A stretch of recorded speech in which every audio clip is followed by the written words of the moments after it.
सोमवार के दिन जो अमावस्या पड़े वो सोमती अमावस्या कहलाती है। क्या करना पड़ता है उस दिन? पीपल के पेड़ की परिक्रमा करो या तुलसी की परिक्रमा करो या पूजन करो, पाठ करो, कुछ भी करो, पर सोमती के दिन दान करो, पुण्य करो, सत्कर्म करो, भजन करो। तो सोमती अमावस्या का विधान इतना शास्त्र क्यों कहता है कि सारी अमावस्याओं में प्रबल सोमती अमावस्या, शनिचरी अमावस्या से भी बड़ी अमावस्या सोमती कहलाती है। हमारा जितने भी ग्रह, सारे ग्रह चंद्रदेव के साथ मिलकर भगवान शंकर की आराधना में डूबते हैं, और भगवान शंकर की आराधना में डूबते हैं तो उस दिन जो किया हुआ दान पुण्य सत्कर्म है वो हमारे, आप लोगों को मालूम होगा, पितरों की 3 गतियां, पितर, आहुत, वासुक।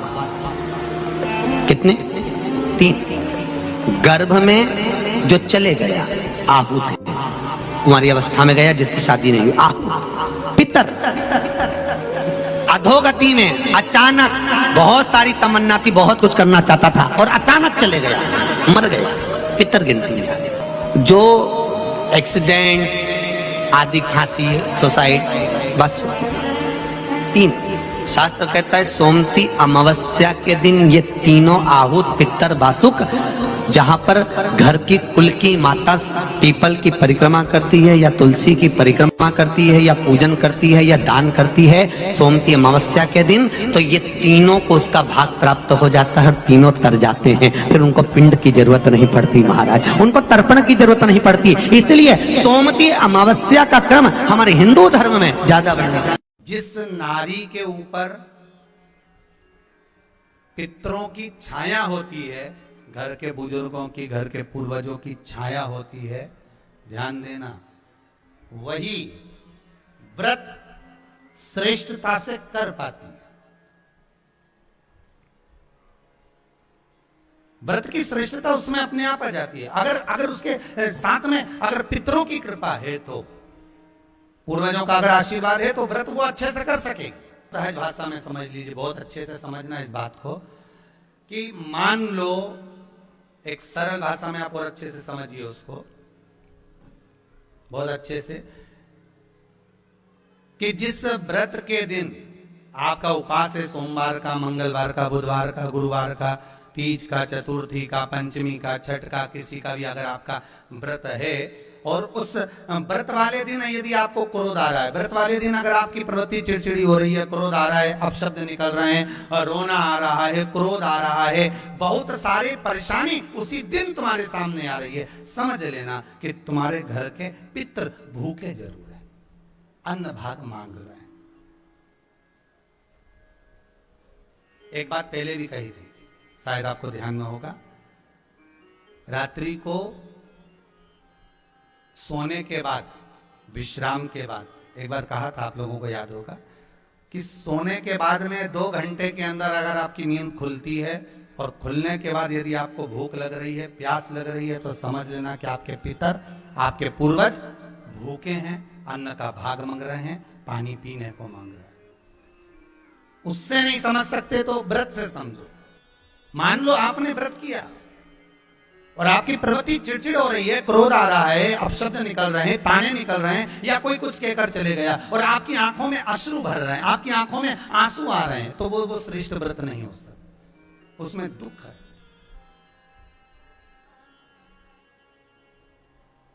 पुष्प ताजा है तो आप भगवान को दोगे, सही है कि गलत है? केला अच्छा है तो भगवान को दोगे, वो काला पड़ गया तो तुम भगवान को दोगे क्या? अंदर से गल चुका है तो भगवान को दोगे क्या? नहीं, आप भगवान को दोगे। कोई फल ताजा है तो आप भगवान को दे दोगे, कोई पुष्प ताजा है, अच्छा है, तो आप भगवान को दोगे। अगर पुष्प मुरझा गया तो भगवान को दोगे क्या? पुष्प बेकार हो गया तो भगवान को दोगे क्या? नहीं। उसी तरह व्रत होता है, उसी तरह हमारा व्रत है। जिस व्रत में हमको क्रोध आ रहा है, जिस व्रत में हम चिड़चिड़े हो रहे हैं, जिस व्रत में हम अपशब्द कर रहे हैं, जिस व्रत में हमको रोना आ रहा है, जिस व्रत में हम किसी की बात का ठेस हमको पहुंच रहा है और हम क्रोधित हो गए, हम रो दिए, हम चिड़चिड़ हो गए, समझ लेना वो फूल मुरझा चुका है, वो व्रत तुम्हारा बेकार हो चुका है, उसको भगवान स्वीकार नहीं करेगा। और जिस व्रत में आपके चेहरे पर प्रसन्नता, हम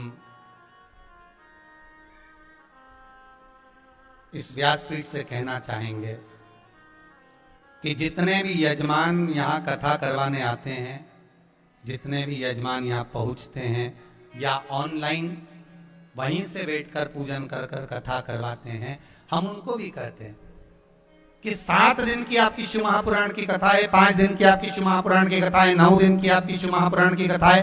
शंकर की कथा, चाहे भागवत कथा हो, चाहे रामायण कथा हो, रामचरितमानस हो, चाहे गीता हो, जिस पुराण को आप बचवा रहे हो, जिस पुराण को आप करवा रहे हो, जो करवाने वाला होता है उसके चेहरे पर स्माइल होना चाहिए, प्रसन्नता होना चाहिए। क्यों? क्योंकि इस पुराण को आप अकेले नहीं सुन रहे, इस पुराण को आपके पितृ लोक में विराजमान पितृ पूर्वज भी श्रवण कर रहे हैं। जितनी आपकी चेहरे पर प्रसन्नता होगी उतनी आपके पूर्वज भर भर कर आशीर्वाद देंगे। 7 दिन तक, जब तक आप कथा का रसस्वादन कर रहे हो, कथा श्रवण कर रहे हो, 7 दिन तक आपके चेहरे पर अगर प्रसन्नता है तो पूर्वजों का आशीर्वाद आप पर बना हुआ। कोठारी नगर, जलगांव, जिला जलगांव। फोन नंबर मेरा ये है। कहीं बैठी हो तो हाथ हिला सकती हैं। अगर कहीं बैठी हो, भाग्यश्री शंकर श्री, कोठारी नगर, जलगांव, जिला जलगांव। फोन नंबर ये है। पत्र आप लोग टीवी पर हमारे साथ में पढ़ सकते हैं। अगर कहीं बैठी हो तो हाथ हिला सकती हैं। मेरे पति 18 साल से शराब के व्यसन में थे। मेरे पति व्यसन के कारण घर में इतना ज्यादा लड़ाई झगड़ा होता था कि मुझे और मेरे बच्चों को खाना भी नसीब नहीं होता था। मैं बहुत दुखी हो गई थी। एक दिन मेरी सहेली ने बताया कि टीवी पर सीहोर वाले महाराज की कथा आती है, तो कथा सुनना चालू कर और शिवजी के मंदिर में 1 लोटा जल चढ़ाना चालू कर। मेरी सहेली कहती थी, हम तो बाबा के भरोसे चलते हैं, तू भी बाबा के भरोसे। और बाबा दिल से प्रार्थना कर।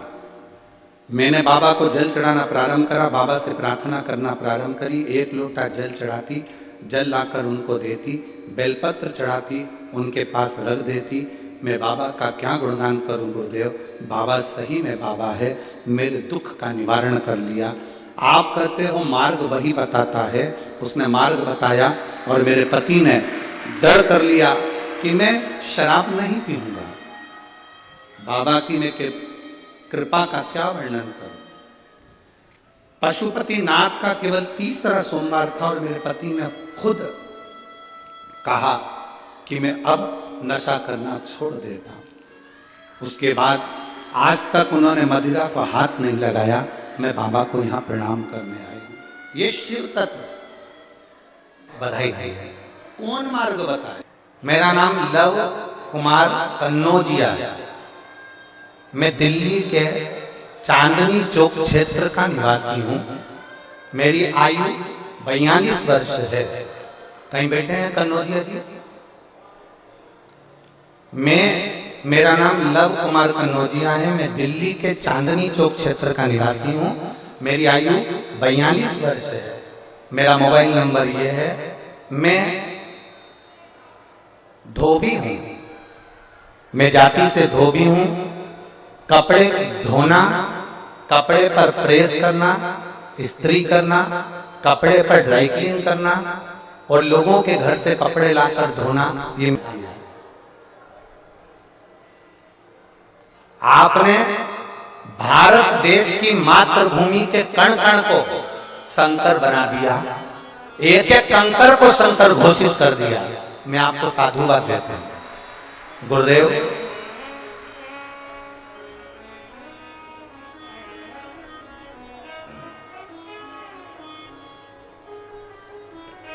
मेरा काम धंधा सही नहीं चल रहा था, तब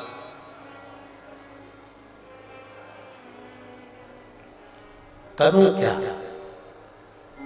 आप कहते हो कि कुछ भी सेवा करो, करो। मैंने भी उस दिन संकल्प ले लिया।